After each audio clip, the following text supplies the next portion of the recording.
Fala pessoal, tudo certo? Eu sou o professor Gustavo Meneghetti Arcolesi, professor de Física, e vou falar um pouco sobre eletricidade hoje, uma introdução breve a esse assunto da eletricidade. Então vamos lá. Quando a gente fala de eletricidade, a gente fala de energia.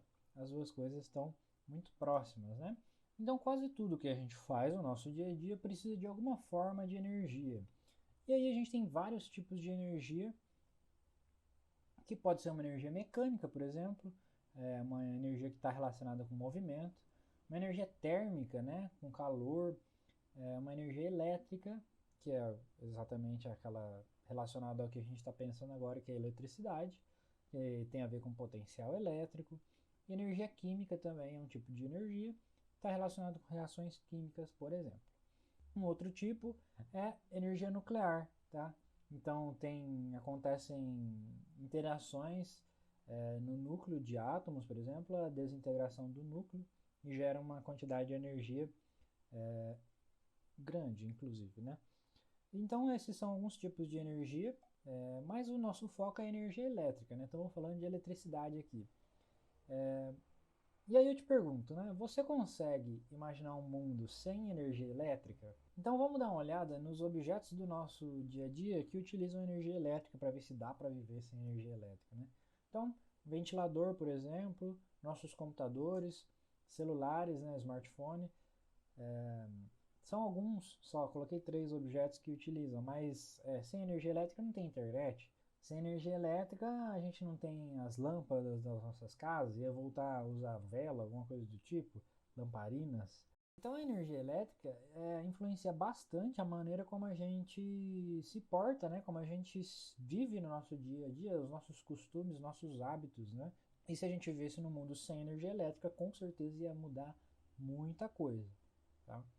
Então, para usar a energia elétrica, desse tantão que a gente viu que a gente usa aí, em muitas coisas do nosso dia a dia, é, tem que vir de algum lugar, né? Como é que cria energia elétrica? Bom, para começar, nenhum tipo de energia se cria, tá? Essa palavra criação, ela não tem lugar quando a gente fala de energia.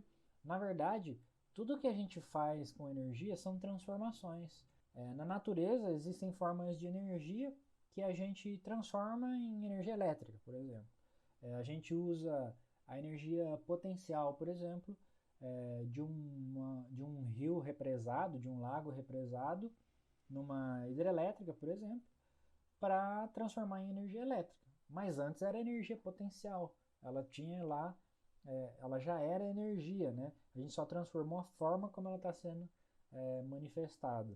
Beleza? Então a energia sempre se transforma. Não se cria e não se perde energia, sempre se transforma. Ela existe na natureza de alguma forma, de algum jeito, e a gente utiliza essa forma para transformar numa forma mais conveniente para a gente, ou uma forma que a gente quer. Beleza? Então, tendo isso em mente, da onde que vem a energia elétrica, então, já que não é criado, né? Então, a energia elétrica em específico, ela pode vir de dois lugares, duas fontes, né? Ela pode ser obtida através de recursos renováveis ou de recursos não renováveis, né? Então, o processo de geração, entre aspas, de energia pode ser prejudicial, tá?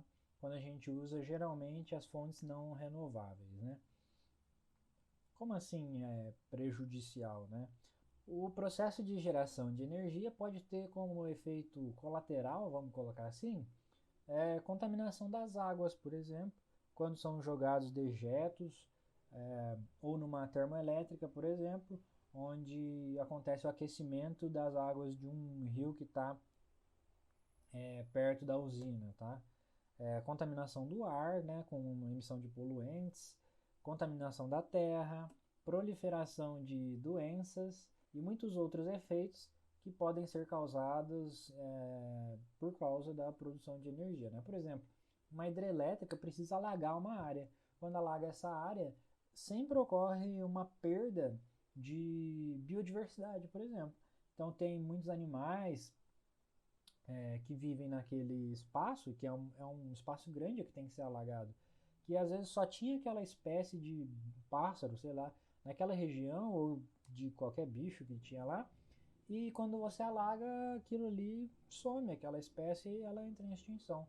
Então ocorre uma perda de diversidade, de biodiversidade. Alguns povos indígenas às vezes têm que ser retirados dessas áreas, então também acontece uma perda nesse sentido. Então existem diversos efeitos colaterais da produção de energia elétrica, tá? Mas apesar de ter muitos problemas, né, sobre esse tema, a gente tem que falar das maneiras que a gente pode adquirir energia elétrica, né? Então existem, como eu falei, os recursos renováveis e os não renováveis, né? Então a gente chama de fontes renováveis de energia. Essas fontes renováveis de energia geralmente são associadas a um tipo de energia que a gente chama de energia limpa. E aí tem a ver com energia hidráulica, né, que pode ser obtida pela força da água dos rios, por exemplo.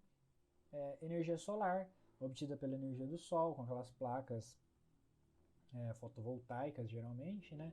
Temos também a energia eólica, que é obtida pela força dos ventos, né. Tem tipo aquelas turbinas colocadas em locais que tem presença de bastante vento. E aí, ao girar essas turbinas, é gerada energia elétrica.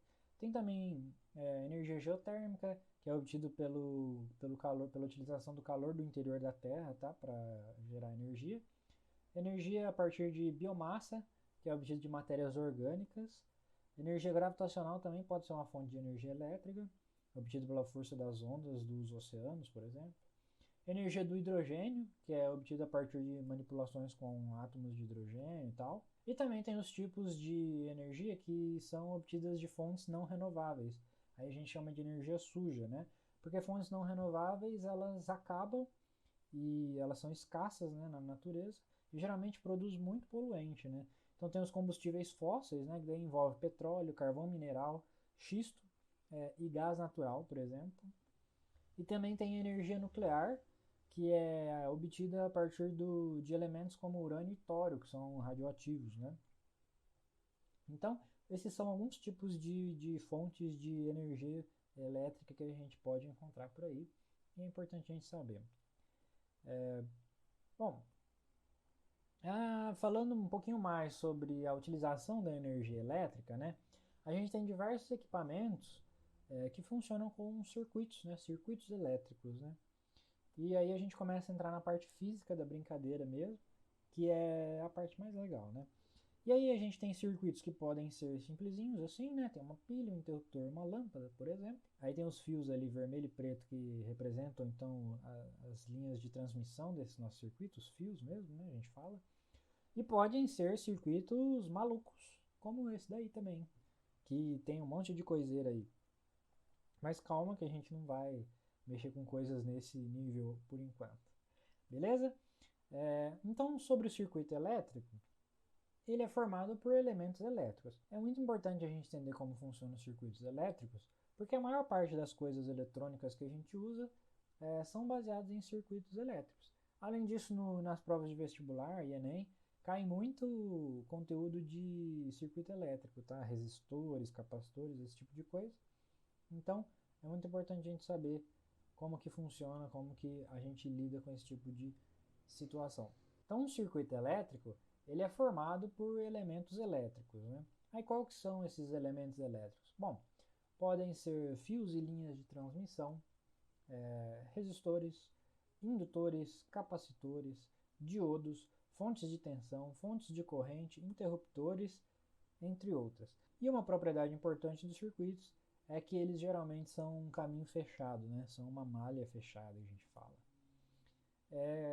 E uma das entidades físicas mais importantes para a gente estudar quando a gente fala de eletricidade é a corrente elétrica, né? São cargas em movimentos que percorrem o nosso circuito, tá? Fazendo com que os elementos elétricos desse nosso circuito funcionem da forma desejada. Então vamos falar um pouquinho mais sobre o circuito elétrico. Ele pode desempenhar diversas funções, né?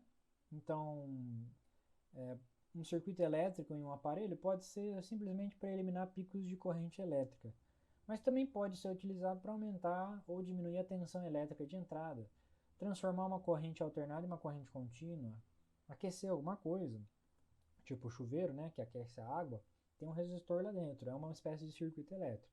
E pode ter muitas outras funções. Um circuito dentro de um celular serve para uma coisa, um circuito dentro de um fone de ouvido serve para outra, um circuito num computador serve para outra coisa. Então, circuito elétrico está em tudo quanto é aparelho eletrônico aí. E o circuito elétrico funciona baseado numa diferença de potencial que é produzida por uma fonte de tensão, uma fonte, né, de forma geral, vamos colocar assim. E aí a gente tem esse gifzinho aí com aquelas bolinhas vermelhas que representam a nossa corrente elétrica, né, as nossas cargas elétricas em movimento. E essa diferença de potencial, então, ela de certa forma conduz a corrente elétrica para percorrer esse nosso circuito.